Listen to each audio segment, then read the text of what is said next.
ela é extremamente importante, não só para nós, mas para a coletividade. Então, que sigamos esse caminho, sempre com fé em Jesus.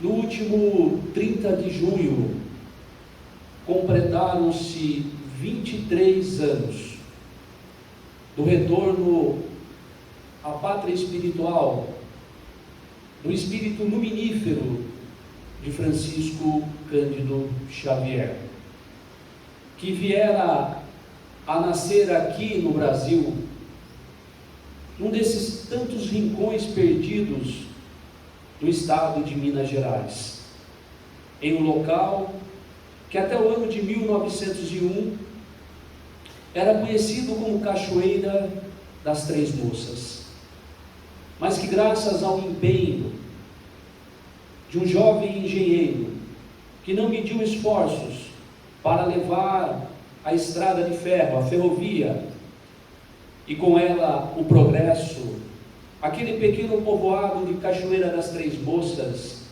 receberia o nome deste notável engenheiro e passaria a ser conhecida como Pedro Leopoldo. E é justamente na cidade de Pedro Leopoldo, no dia 2 de abril do ano de 1910, que nasce a alma doce e generosa de Francisco Cândido Xavier.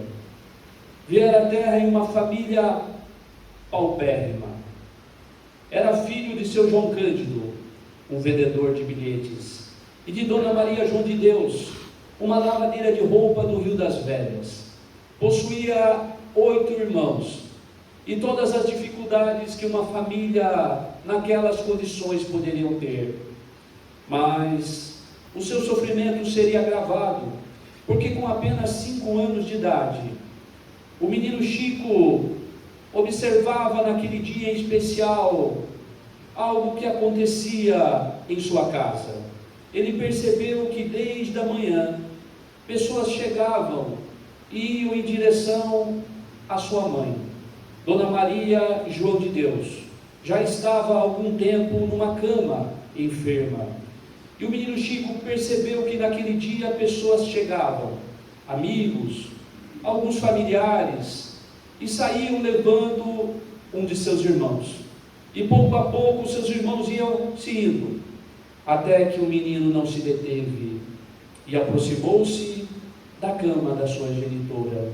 Colocou o queixo sobre a guarda da madeira, ou sobre a madeira da guarda, e olhando a sua mãe, ele perguntou: mamãe, a senhora não gosta mais de nós?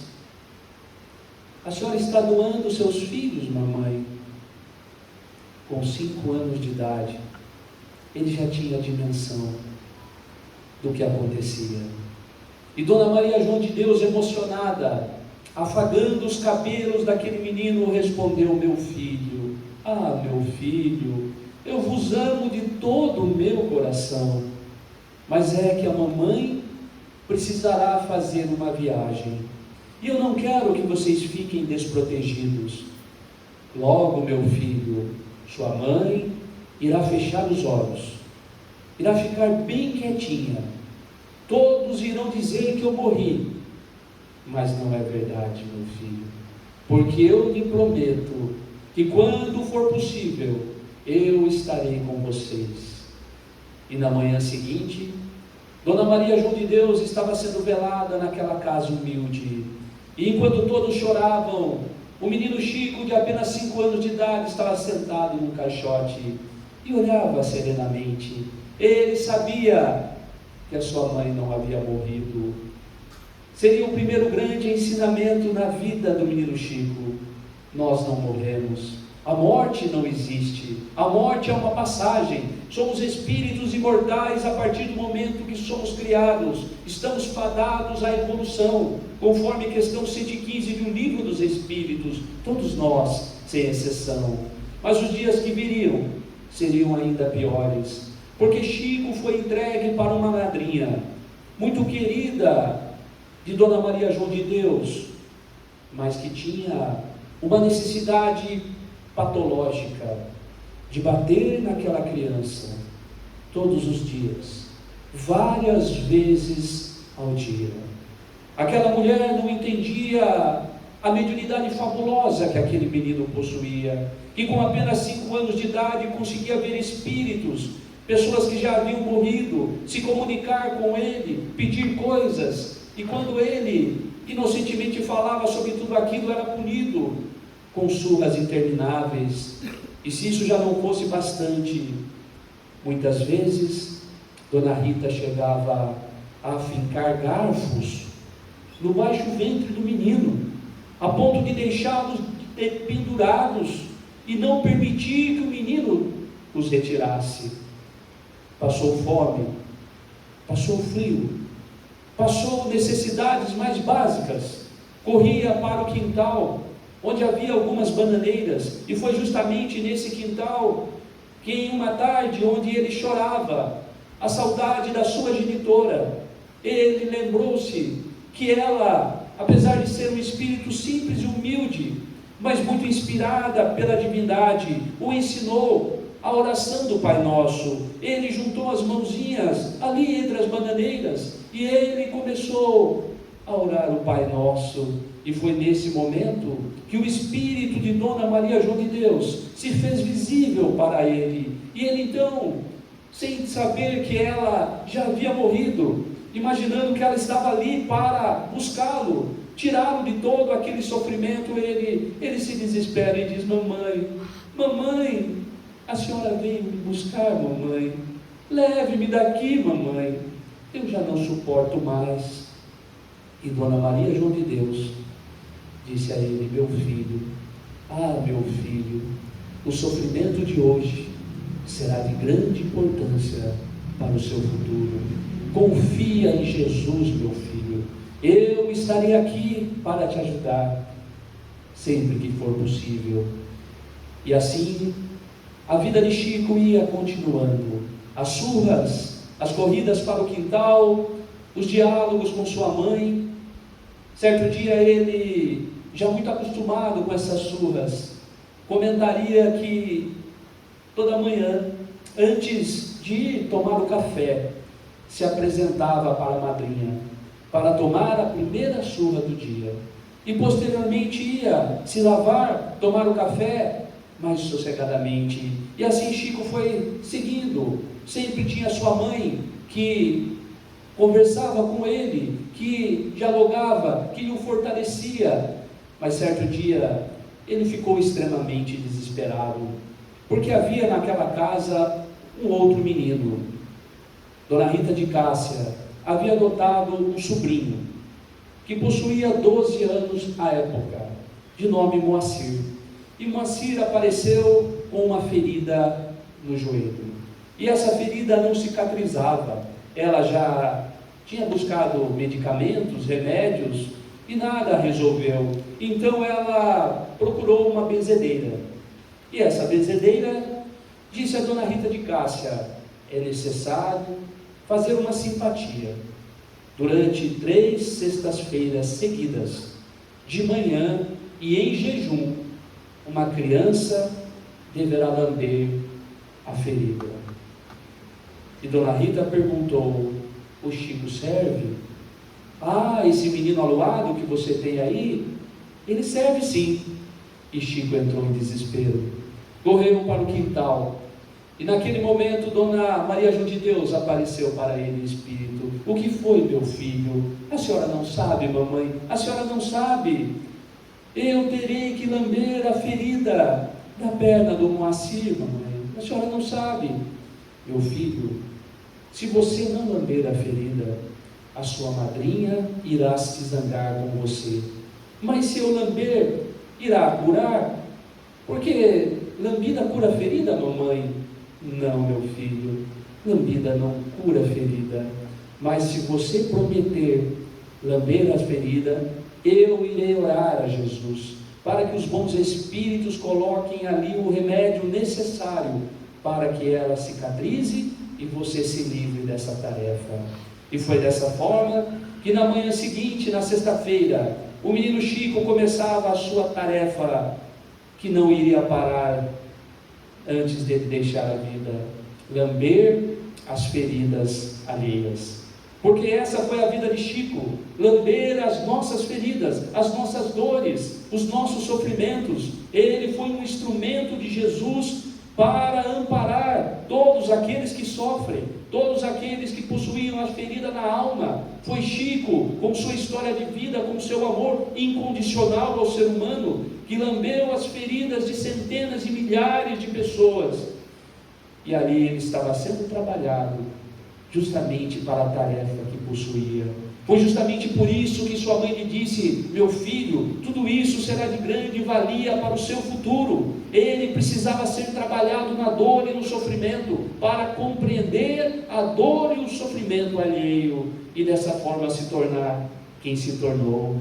E ele lambe a primeira sexta-feira a ferida do menino Moacir. Na segunda praticamente já estava cicatrizada, o que fez com que ele se livrasse da terceira tarefa, ou do terceiro dia. Foi a primeira vez que Dona Rita de Cássia elogiou o menino Chico.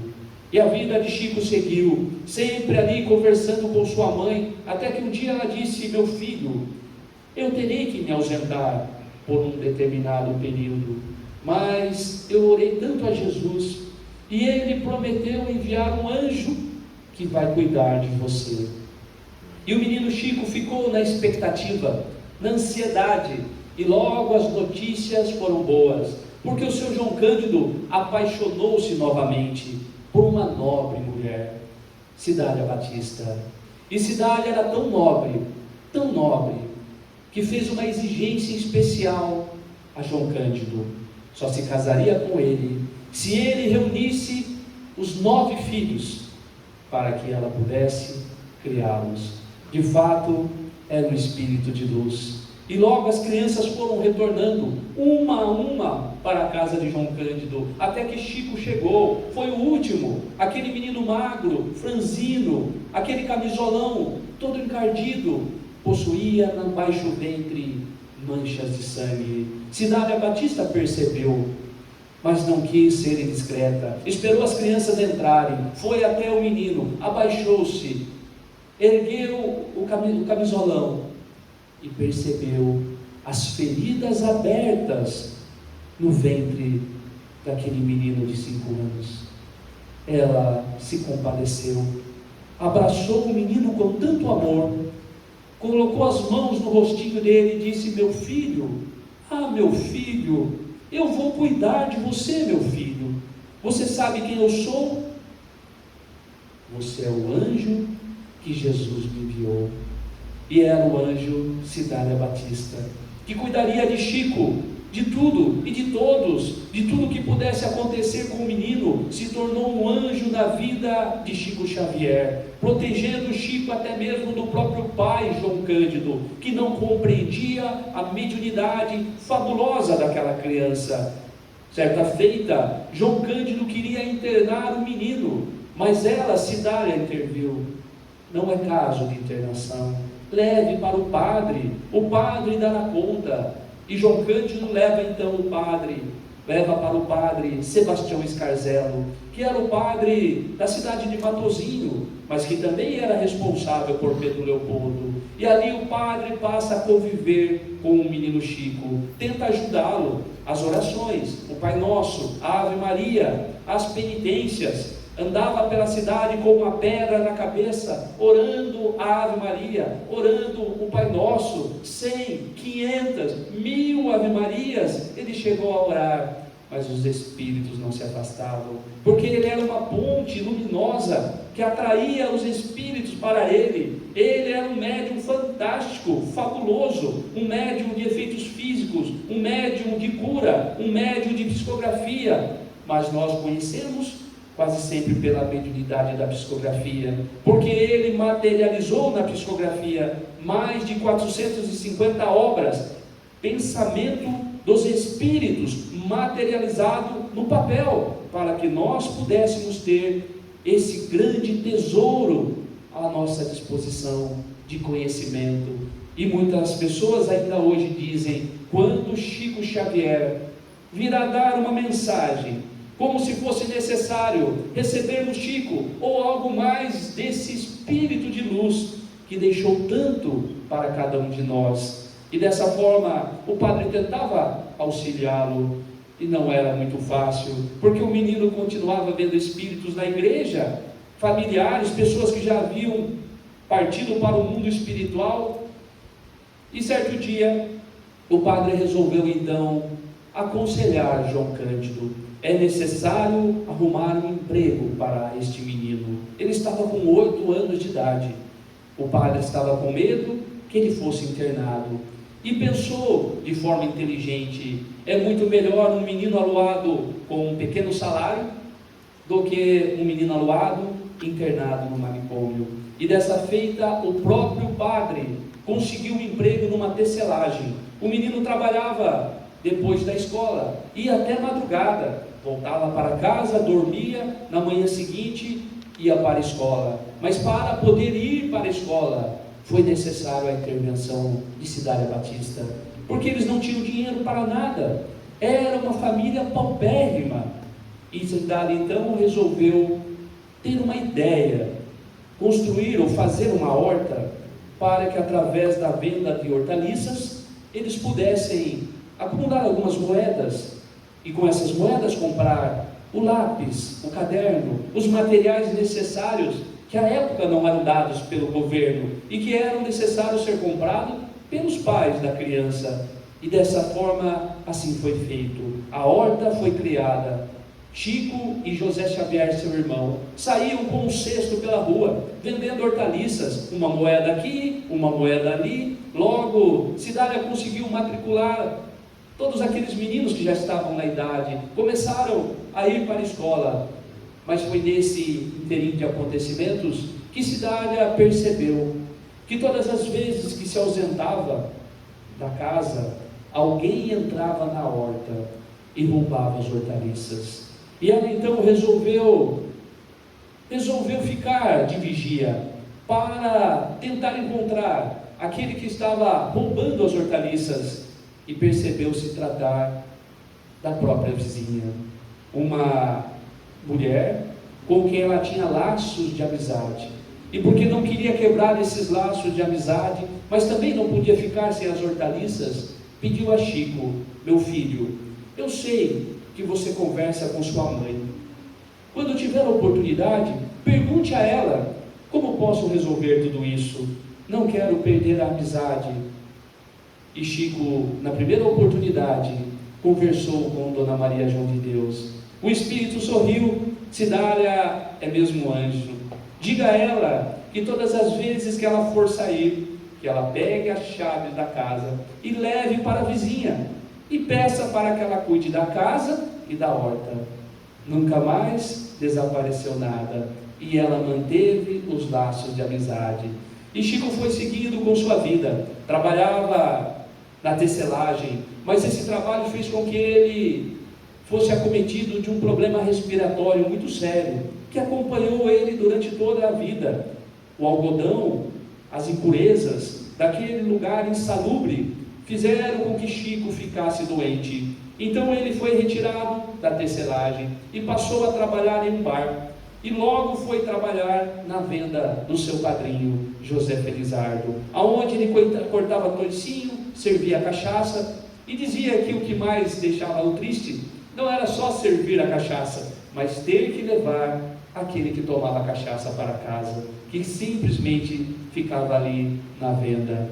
E foi seguindo com dificuldades. No ano de 1922, o Estado de Minas Gerais resolveu fazer um concurso de redação. Era o centenário da independência, e todas as crianças matriculadas no 4º ano deveriam fazer essa redação. E Chico estava no 4º ano e resolveu também participar. Quando estava pronto para escrever, eis que um espírito lhe aparece do lado e disse que iria ditar que Chico escrevesse. Mas como Chico era muito honesto, foi até a professora, narrou o ocorrido. A professora imaginou tratar-se dessas esquisitices que o menino tinha, que costumeiramente falava que via espíritos, que os espíritos falavam com ele. Então disse: escreve, Chico, escreve lá. E o Chico escreveu. Logo veio o resultado. A sua redação ganhou com honra ao mérito. E isso causou um certo alvoroço na classe, porque imaginavam que ele havia trapaceado. Não pode ser dele, ele deve ter copiado de algum lugar. Quando uma menina sugeriu que ele escreva uma nova redação para que possamos ver, e Chico então disse à professora: se a senhora quiser eu escrevo, porque ele está aqui. Era o espírito. E ela estava meio resistente, mas porque todos os alunos insistiram bastante, ela aceitou. Chico foi para o quadro e começou a escrever. Antes foi dado um tema pela própria amiguinha: um grão de areia. Um tema complexo, extremamente difícil para uma redação, mas não para os espíritos. Naquele momento, Chico vai escrevendo e nasce um dos mais belos poemas que já vi até hoje a respeito de um grão de areia. A professora ficou assustada. A repercussão chegou a seu João Cândido, que já tentava, imaginava internar o menino. Esse menino não pode ser meu. Trocaram esse menino. Mas era um menino que nasceu numa família que deveria nascer, com as dificuldades que precisava para poder crescer. E dessa forma Chico seguiu. Foi no ano de 1924 que ele, estando com 14 anos de idade, correu para o padre, numa ocasião onde ele estava sendo atormentado por um espírito obsessor. Chico via espíritos como nós vemos pessoas, a ponto de certo dia ele mesmo dizer que estava no centro quando entrou uma senhora e foi até ele. Então ele perguntou: me desculpe a pergunta, mas a senhora está encarnada ou desencarnada? Porque para ele não havia diferença. A sua visão do mundo espiritual era igual à visão do mundo físico. Então Chico via aqueles espíritos, e um deles se apresentou com uma forma demoníaca para assustá-lo. Dizia que iria acabar com toda a sua família. E Chico ficou apavorado, foi até a igreja, como fazia costumeiramente, entrou no confessionário e disse: padre, padre, tende misericórdia, padre, me ajude por favor. E começou a chorar. O padre foi tomado de compaixão. Ele já não sabia mais o que fazer com aquele menino, que não parava de ver os espíritos. E aí, inspirado pela divindade, ele resolveu fazer um convite: meu filho, vamos sair do confessionário, vamos dar uma volta. E saiu pela cidade de Pedro Leopoldo, caminhando com um menino de 14 anos. Passaram a conversar de outras coisas. Até parece que o padre compreendia que muitas vezes, quando estamos em momentos de depressão, de solidão, de tristeza, é necessário mudar a frequência vibratória através do estado de espírito. É necessário conversar outras coisas, mudar a nossa faixa mental. E o padre passou a conversar com ele, de um lado para outro da cidade, e observou que o menino caminhava descalço, como era de costume. Então lhe fez uma pergunta: Chico, você não gostaria de ter um par de sapatos? Ah, padre, gostaria muito, mas meu pai não pode comprar. Caminharam mais um pouco e Sebastião Scarzelo parou em uma sapataria e comprou o primeiro par de sapatos de Francisco Cândido Xavier. O padre poderia não entender de espiritismo, mas entendia de amor. Foi um grande irmão, um grande pai na vida de Chico Xavier.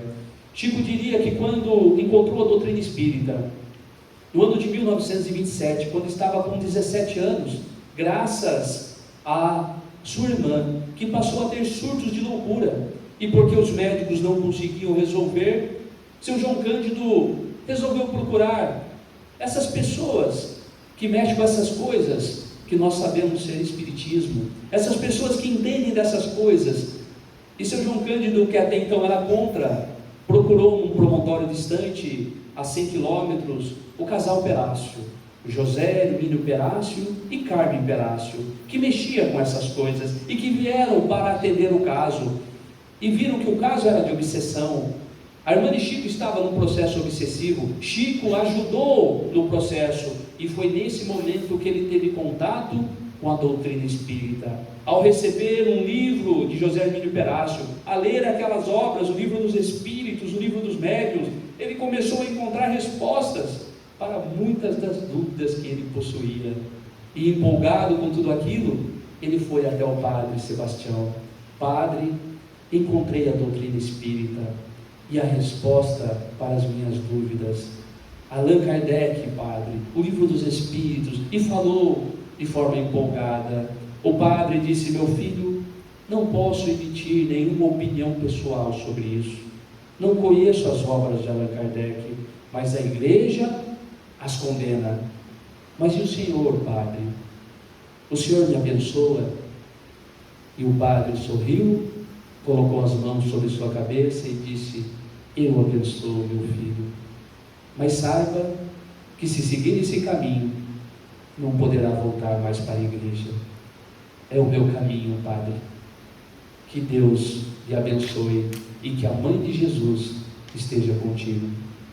O menino saiu e quando estava na porta, narrou o próprio Chico, olhou para trás e viu o padre que sorria para ele, acenando. Foi a despedida, a última vez que Chico esteve com Sebastião Scarzello. E a vida seguiu, e agora Chico já compreendia a doutrina espírita, já participava de sessões mediúnicas realizadas com o casal Perácio, recebeu a primeira mensagem oficial, 17 páginas, 17 folhas, simbolizando os 17 anos de vida que ele possuía. Foi naquela ocasião que Dona Carmen, através da mediunidade que possuía, viu que uma chuva de livros caía sobre a cabeça do menino, mostrando a missão que ele possuía. E ele passa então a se interessar pelo Espiritismo. Ele vai fundar o centro em Pedro Leopoldo, Luiz Gonzaga, juntamente com seu irmão José Xavier, com Perácio, que posteriormente viajou para Belo Horizonte, ficando Chico Xavier sozinho com José Perácio, com José Xavier, os dois. E quando José Xavier, que era celeiro, tinha que viajar para ficar trabalhando distante, Chico passou a ficar sozinho no centro. E muitas vezes chegava na casa espírita e não tinha ninguém. Numa dessas vezes, ao abrir o Evangelho, pensou: não tem ninguém, vou-me embora. Mas Emmanuel apareceu a ele: aonde vai, Chico? Eu vou embora, não tem ninguém aqui. E nós, os espíritos, não somos ninguém? Está lotado de espíritos aqui para aprender. E dessa forma Chico começou a fazer as reuniões, aparentemente para ninguém, porque ele falava para um centro vazio, mas os espíritos o ouviam, e as pessoas passavam pela rua e imaginavam: Chico enlouqueceu verdadeiramente. Mas Emmanuel sempre estava ali, foi um amigo que sempre esteve presente na vida de Chico Xavier, desde o encontro em 1931, quando Chico estava no Ribeirão da Mata, no ensino como açude, em suas reflexões, como fazia, sempre que dava tempo, Emmanuel lhe apareceu pela primeira vez, fazendo-lhe um convite: trabalhar a mediunidade com Jesus. Vejam bem, a mediunidade com Jesus. E Chico perguntou: mas eu darei conta?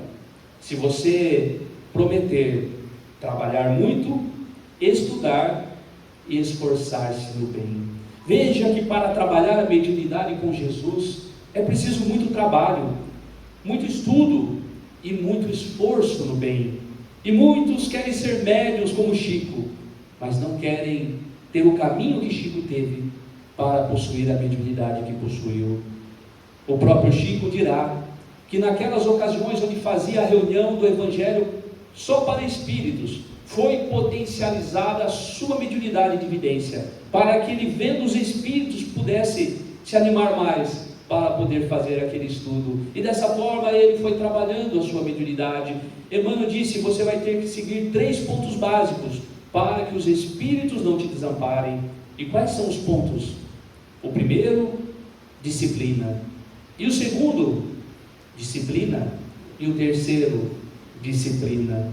E Chico foi disciplinado no trabalho, no estudo, no esforço do bem, sempre disciplinado, sempre levando a responsabilidade de levar uma mediunidade com Jesus para viver por Jesus e não de Jesus, como muitos religiosos hoje o fazem, explorando a fé alheia, para viver às custas de Jesus, sem compreender que nós devemos viver por Jesus, para Jesus, como Chico fez.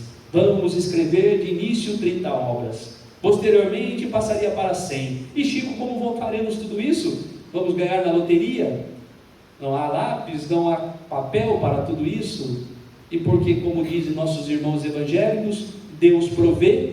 E apesar disso ser uma fala deles, parece que eles não confiam muito, porque estão sempre em busca de recursos, esquecendo de que Deus provê as necessidades, que quando se trabalha e confia, tudo acontece a seu tempo. E dessa forma Chico foi trabalhando, foi escrevendo. No ano de 1939, ele se despede do seu irmão, José Xavier. José Xavier adoeceu, ficou numa cama, e Chico ficou extremamente nervoso. O próprio pai dizia: cura os outros, mas não cura o próprio irmão.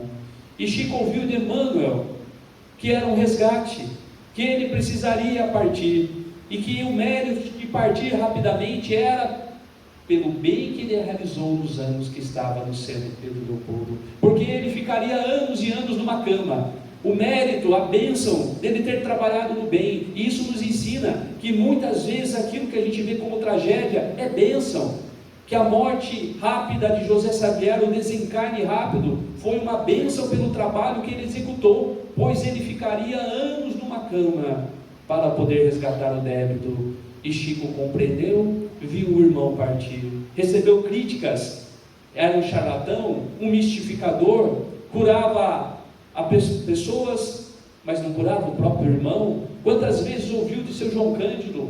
Porque Chico dizia: a mediunidade é de graça, recebemos de graça, e de graça temos que fazer, porque foi Jesus que nos ensinou: dai de graça o que de graça recebestes. Nunca utilizou um centavo sequer para a sua vida pessoal. E quando João Cândido, que via a oportunidade de ganhar dinheiro, filas se formavam para falar com Chico, pessoas vinham de outros estados, e João Cândido desesperado: mas e o dinheiro, meu filho? Nós estamos numa situação precária.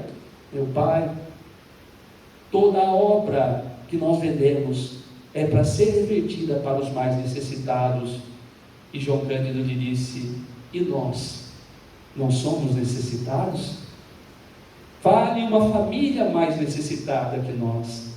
E Chico silenciava, porque ele sabia que o seu pai estava correto.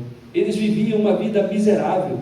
Quando José Xavier desencarnou, ficou uma conta de força muito alta, que Chico não tinha condições para arcar, porque depois que Dona Cidália morreu, ficaram ainda mais 6 irmãos, por parte também somente de pai, 15 irmãos. E Chico prometeu a Cidália que nenhum dos seus filhos ou dos seus irmãos seriam doados, e ele passou a ser também pai daquelas crianças. Tinha a responsabilidade de uma grande família, numa época muito difícil. E Chico então, naquele momento, sem saber como pagaria aquela conta de energia, que era de responsabilidade de José Xavier, passou a ficar em oração. E nesse momento Emmanuel lhe apareceu. O que lhe aflige, Chico? Ah, meu irmão, essa conta, eu não sei como nós vamos fazer para pagá-la. Não temos o dinheiro. Trabalhe e confia. Essa foi uma das frases mais repetidas, um dos ensinamentos mais repetidos de Chico Xavier. Trabalhe e confie. Porque os Espíritos sempre o ensinavam: trabalhe e confie, tudo passa. E Chico continuou trabalhando, e logo veio a boa notícia. Um fazendeiro de uma fazenda distante veio até a casa. José tinha feito uma cela e não foi receber.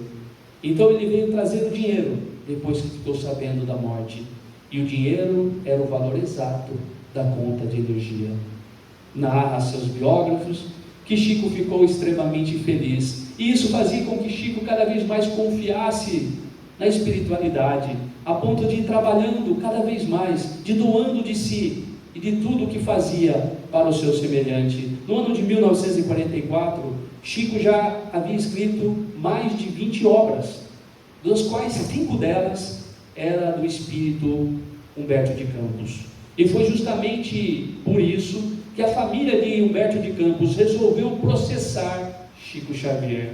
Desejavam o retorno, o dinheiro das obras vendidas. E Chico tomou um choque, ser processado. O processo chegou à sua porta através daquele homem que foi anunciar, o oficial de justiça, e Chico ficou extremamente nervoso com tudo aquilo. Mas logo a notícia foi boa, ele foi absolvido, não havia como condenar. Os mortos não podem vir à terra para requerer o direito sobre aquilo que deixou. E Chico então agora se precaveu. Todas as obras que recebia do espírito Humberto de Campos passou a assinar com o pseudônimo Irmão X.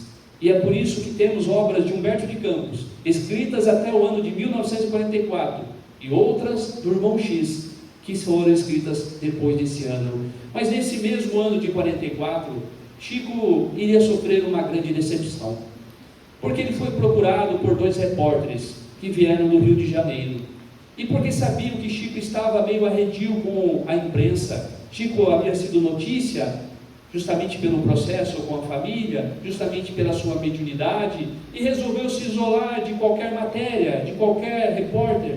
Mas aqueles 2 tiveram uma ideia: se passariam por norte-americanos, que vieram ali fazer uma reportagem com Chico, para uma matéria que só sairia nos Estados Unidos, e isso seria muito bom para o espiritismo. Chico foi convencido. Aqueles 2 apresentavam um sotaque muito mal feito, mas para Chico não havia como ele saber, e ele foi então enrolado pelos 2, que apresentando nomes falsos, fizeram fotos um pouco ou muito estranhas. Uma delas, Chico estava na banheira, naquela posição que fazia quando psicografava, e aquelas fotos, juntamente com tudo aquilo que eles conseguiram ali de arquivos, eles levaram para a revista Cruzeiro, uma importante revista que tinha um alcance nacional. E logo Chico Xavier estava saindo na revista Cruzeiro. Farsa ou verdade? Fotos estranhas, ou uma matéria duvidosa. E Chico ficou extremamente nervoso com tudo aquilo, e questionou Emmanuel, como Emmanuel deixou tudo aquilo acontecer. E Emmanuel lhe deu uma importante lição: não há mediunidade infalível, não há médium infalível. O orgulho, a vaidade, precisava ser combatida, apesar de Chico ter o mínimo de orgulho possível, mas eram as lições necessárias. Chico aprendeu, mas os repórteres também teriam o aprendizado, porque saíram de lá imaginando ter enganado Chico Xavier, e de fato enganaram Chico, mas não os espíritos. Quando chegaram na casa, Jean Manzon abriu o livro que recebeu antes de ir embora, um livro que Chico doou, um para Davi Nasser, um para Jean Manzon, com uma dedicatória. Mas como os nomes deles eram falsos quando apresentaram, ele abre o livro e ali está o nome verdadeiro: ao amigo Jean Manzon. E ele toma um susto. Como pode? Como ele sabia? Liga para o amigo Davi Nasser: você já viu o livro? Não. Abra. Abriu, estava lá: ao amigo Davi Nasser, Emmanuel. Eles enganaram Chico, mas não enganaram Emmanuel, porque nós não podemos enganar os espíritos. Eles conhecem os nossos pensamentos, e dessa forma Chico seguiu com sua vida. Tudo isso era aprendizado para a luta de Chico Xavier, para ele se tornar quem se tornou, o seu trabalho, para que ele fosse a humildade em pessoa. Todos o atacavam, o terno que usava, a peruca, é vaidade, é orgulho. Ah, Chico, você está muito orgulhoso, Chico. Você vai cair, Chico, você vai cair com esse orgulho. Está viajando muito, recebendo títulos de homenagem em outras cidades, que ele ia em nome da doutrina espírita, porque sabia que a doutrina precisava ser divulgada. Mas sempre há aqueles que querem abaixar o outro, porque não consegue se elevar. E diziam: você vai cair, Chico. E Chico respondia: eu não vou cair. Vai cair, Chico, eu não vou. Está vendo como você está vaidoso? Por que você não vai cair, Chico? Porque eu nunca me levantei, eu ainda estou rastejando. Era a humildade. Ah, Chico Xavier, eu fiz uma regressão e descobri que eu fui uma Marte, que fui comida por leões no circo máximo. Você também foi comida pelos leões? Ah, minha irmã, aquela época eu era só a pulga do leão, porque era humildade. E a sua mediunidade, Chico Xavier? Ah, quer saber sobre a minha mediunidade? Imagine um sapo com uma vela acesa na cabeça. A mediunidade é a vela acesa. Quando ela se apaga, só sobra o sapo, que se atira no charco e desaparece no anonimato. Ah, mas Chico Xavier, eu só sou o Francisco, que se tirar o Fran, fica apenas o Cisco. Mas era o Cisco de Deus, que sabia ensinar o amor, e é por isso mesmo que ele se tornou um exemplo de amor para todos nós, sempre ensinando. Quando alguém lhe procurou certa feita, dizendo que a vida não tinha mais sentido, e que não entendia por que não tinha sentido, aquele homem rico, empresário, proprietário de fazendas, dizia: Chico, eu tenho tudo, Chico, eu tenho fazendas, eu tenho casas na praia, eu tenho apartamentos, eu tenho casa, mas eu não sou feliz, Chico, eu não consigo ser feliz, Chico, o que me falta, Chico? E Chico olhou para ele e sorriu: o que lhe falta é a felicidade do outro. E o homem refletiu por alguns instantes, e de fato, tudo que ele tinha, ele não era capaz de fazer alguém feliz. Ele não era capaz de usar tudo aquilo para amenizar a dor de alguém, para fazer alguém feliz. E é isso que nos faz feliz. É dessa forma que nós vamos ter paz, quando nós somos instrumento da paz. Muitas pessoas dizem: ah, mas eu quero tanto ser feliz, esquecendo-se que para ser feliz é preciso fazer feliz. A felicidade do outro é que me fará feliz. A paz do outro é que me tornará ou me dará a minha paz. É fazendo que se recebe. E é isso que Francisco de Assis um dia pregou com tanta sabedoria, quando subiu no Monte Subásio e elevou o pensamento ao Sempiterno, a Deus, e lhe fez uma proposta incomparável: Senhor, fazei de mim instrumento da tua paz. Fazei de mim instrumento da paz.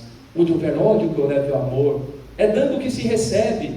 Francisco de Assis percebeu que a nossa proposta de felicidade é justamente quando fazemos alguém feliz. E Chico foi dando os ensinamentos, foi acolhendo alguém aqui, se tornou uma das maiores pontes ao escrever as cartas consoladoras, ao poder cicatrizar feridas da alma de mães que perdiam os filhos e que sentiam o coração despedaçado. Chico muitas vezes disse: é o que mais me deixa feliz, é poder entregar uma carta para uma mãe que chora pelo filho, porque eu já fui o filho que chorei pela mãe. Ele sabia a importância do seu trabalho, e por isso mesmo escrevia as suas cartas, e nunca trouxe aquilo como algo de si próprio. Ele dizia: eu sou apenas o carteiro de Deus, o carteiro que entrega a carta. Eu sou um lápis, como dizia Madre Teresa, para que Deus escreva através de mim o que lhe aprouver ser escrito. Certa feita, ele foi procurado, como de costume, já estava em Uberaba, e ali em Uberaba havia filas, ônibus que vinham de outros estados em busca de uma carta consoladora. Pessoas de todos os locais, de todos os lugares, de outras religiões principalmente, vinham em busca de um consolo pela perda de um ente querido, e as filas se formavam, e para organizar tudo aquilo era necessária a distribuição de senhas, e pessoas chegavam dias antes, muitas vezes, para conseguir pegar uma senha e poder participar daquele trabalho de psicografia, onde Chico sentava numa mesa como essa, às 2, 3 horas da tarde, e ia até às 5 da manhã, escrevendo, doando de si mesmo, para poder cicatrizar feridas, para poder levar o amor àquele que sofre. E numa dessas oportunidades, uma mãe que chegou antecipadamente, conseguiu a senha de número 1, estava entusiasmada, feliz. O seu filho havia cometido suicídio. Ela não conseguia entender. Ela já havia estudado um pouco da doutrina espírita, e ela entendeu também que o suicida era algo muito grave, porque muitas vezes o suicida ficava algum tempo até ser auxiliado, dependendo do grau do suicídio, dependendo do grau de conhecimento, dependendo dos fatores que levaram, das obsessões que participaram daquilo, porque Richard Simonetti, o nosso querido e saudoso escritor e orador espírita, sempre afirmava: existem suicídios que são verdadeiros homicídios, porque há todo um trabalho dos espíritos das sombras que levam aquela pessoa a um processo onde ela não consegue voltar e comete, num ato impensado, o suicídio. Mas cada um de nós será julgado pelas nossas intenções, pelo nosso conhecimento, porque nós não podemos julgar um suicida que não conhece aquilo que nós conhecemos na doutrina espírita, que imagina que a vida é uma só, e a vida sendo uma só, se eu estou sofrendo, seria mais inteligente, para acabar com o sofrimento, acabar com a própria vida. E dessa forma, essas pessoas que não têm conhecimento, imaginam que a vida é uma só, o fazem, não porque querem acabar com a vida, mas porque querem acabar com o sofrimento que está na vida em que vivem. Se eles soubessem, como nós sabemos, que a vida continua, se eles soubessem que o que morre é o corpo físico, mas que o espírito continua a viver, levando todos os seus dramas, suas qualidades, suas virtudes, mas também suas tendências, e muitas vezes agravando isso, porque o suicida terá que resgatar numa próxima ocasião, de acordo com a sua responsabilidade. Então aquela mãe, sabendo disso tudo, ela tinha fé, e ali ela se colocou. Mas ao final da entrega das senhas, quando já estava quase para abrir o salão, ela viu chegar uma outra mãe, que estava com o coração despedaçado. 2 filhos ela perdeu em um acidente. Ela não tinha como consolar aquela mãe, e ela passou a refletir, porque aquela mãe chegou e não conseguiu senha, ela estava desesperada, e ela começou a pensar: se o meu sofrimento por um filho, eu não consigo sequer narrar, dimensionar, imagine dessa mãe, que perdeu 2 filhos. O meu partiu para o suicídio, de uma forma ou de outra ele quis partir, mas não pensou 2 vezes, foi até a mãe e entregou a senha. A senhora com certeza terá mais chance de receber a mensagem. Aquela mãe se alegrou e foi para a fila. A mãe do suicida foi para o hotel, mas na madrugada Chico mandou chamá-la. Ela até se assustou, porque Chico não a conhecia, não era feita uma ficha, não era feita como em muitos locais, uma ficha, uma entrevista. Então o porteiro diz: mas a senhora não é fulano de tal? O porteiro do hotel, ela diz: sou eu sim. Então Chico quer falar com a senhora. E ela então veste uma roupa, vai rapidamente, e quando chega lá, Chico tem uma carta em mãos. É o filho suicida, que diz, entre outras coisas: mamãe, não era para eu estar aqui hoje, mas o seu ato de amor fez com que Emmanuel fosse me buscar onde eu estava e me socorreu. Deus abençoe, mamãe, pelo amor que a senhora tem. E nessa forma ela abraçou Chico, e Chico novamente disse: eu não sou ninguém, eu só sou o carteiro, agradeça a Deus. E Chico seguiu com essa obra incomparável. Certo dia lhe perguntaram, a famosa Hebe Camargo, quando ele estava em vida aqui na Terra, numa entrevista que fez juntamente com Nair Belo, uma atriz da Globo que havia perdido um filho num acidente e que também recebeu uma mensagem de Chico, e elas então resolveram fazer uma entrevista com Chico. Chico ainda estava jovem, jovial, e ela então perguntou a Hebe: Chico, eu sei o que Jesus representa na sua vida, mas eu gostaria que você falasse um pouco sobre isso. Qual é a força que Jesus, que a palavra, que o nome Jesus tem para você? E Chico disse: vou responder com uma breve história.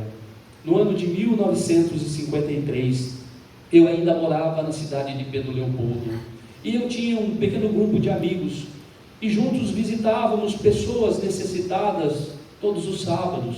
Levávamos um passe, uma oração, levávamos um pedaço de bolo, um alimento, e dentre essas pessoas passamos a visitar a casa de Dona Laura, que que era uma modesta mulher, que possuía uma irmã, que ficou, com o passar do tempo, hemiplégica, presa a uma cama e muda. E dessa forma íamos visitar Valéria, a pedido de Dona Laura. Valéria não falava mais, ela ficou muda com o passar do tempo e ficou presa, não tinha movimentos, apenas expressões do rosto. E quando chegávamos, Valéria ficava muito feliz, ela sorria e eu levava um pedaço de bolo, Dona Laura dava depois que íamos embora, conversávamos bastante com Valéria, dizia Chico, e ela se alegrava. E todas as vezes eu pedia: Valéria, minha filha, eu sei que você já falou, eu gostaria tanto de ouvir da sua boca a palavra Jesus, minha filha, porque Jesus tem tanta força, tem tanto poder em nossas vidas. Como eu gostaria que você falasse. Fale, minha filha, se esforce um pouco, fale Jesus. E Valéria tentava, a língua enrolava e não saía. E assim foi durante 6 anos. Chico a visitava, levava a oração, o bolo, pedia para que ela falasse Jesus, mas nada acontecia. Até que no ano de 1959, Chico foi chamado por Dona Laura. Valéria não estava nada bem, a pneumonia, uma febre de 40 graus. Chico chegou, ela estava muito triste, ela nem se alegrou com a presença de Chico, nem com um pedaço de bolo que ele levou. Então Chico ficou ali preocupado, vendo ela naquela situação. Então resolveu insistir um pouco mais. Valéria, durante todos esses anos eu tenho lhe pedido para que falasse o nome de Jesus, mas hoje eu gostaria muito que você dissesse: Jesus esteve na terra, minha filha, Ele de braços abertos, Ele de braços abertos, estava sempre pronto a ajudar. Perguntava: que queres que eu faça? Lembre-se de Jesus, minha filha. Imagine que Jesus está agora na sua frente e que você pode falar com Ele. Peça a Ele que Ele irá te curar, minha filha. Chame Jesus, fale Jesus. E naquele momento, Valéria, que estava tão quieta, começou a se esforçar. E de repente, algumas palavras foram saindo, e ela foi balbuciando, e de repente ela pronunciou: Jesus, Jesus. Valéria, disse Chico, minha filha, você conseguiu falar Jesus, que emoção. Dona Laura, corra, Dona Laura, venha ver, Valéria falou o nome de Jesus, eu tenho certeza que ela será curada. Dona Laura. E na manhã seguinte, veio a notícia: Valéria partiu para o mundo espiritual. Jesus a curou, porque a doença não estava no corpo, não estava na alma, estava no corpo. Ela deixou o corpo doente e voltou para o mundo espiritual, agora curada. Os anos se passaram, era o ano de 1976. Chico passou por um processo grave no coração, depois de uma angina, um infarto, e ele foi internado, mas ele já era uma celebridade, havia participado do Pinga Fogo, era conhecido nacionalmente, e os médicos não queriam que causasse alvoroço no hospital. Pediram então para que ele ficasse internado no seu quartinho humilde, não deveria receber visitas de ninguém, e alguém ficaria responsável de estar à porta do quarto, Dona Dinorá. E dessa forma foi feito. Chico ficou ali, dores fortes no peito ele sentia, e dizia para Dinorá: minha irmã, não se assuste quando ouvir que eu estiver falando, são os espíritos que vêm me visitar, eles não respeitam as regras. Mas foi numa tarde que Chico recebeu uma visita especial. Uma jovem linda entrou no quarto, os cabelos longos até a cintura, a pele morena, um sorriso lindo. Aproximou-se e disse: Chico, Chico, que saudade de você.